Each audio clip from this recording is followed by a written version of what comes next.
বৃহস্পতিবার দিবাগত রাত থেকে শুরু হওয়া টানা বৃষ্টিতে জলাবদ্ধতা সৃষ্টি হয়েছে গোলাপগঞ্জ উপজেলার ঢাকা দক্ষিণ বাজার সহ বিভিন্ন এলাকায়। পানিতে তলিয়ে যায় ঢাকা দক্ষিণ বাজারের প্রধান সড়ক থেকে শুরু করে গলি ও মার্কেটের অভ্যন্তরীণ রাস্তাগুলো।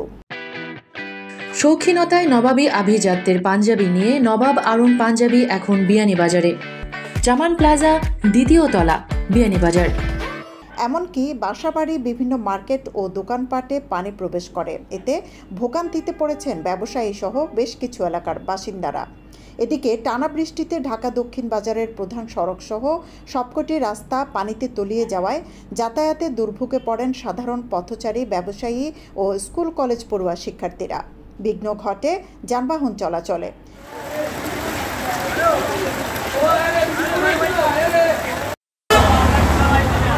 টানা বৃষ্টিতে ঢাকা দক্ষিণ বাজারে জলাবদ্ধতা সৃষ্টি নতুন ঘটনা নয়।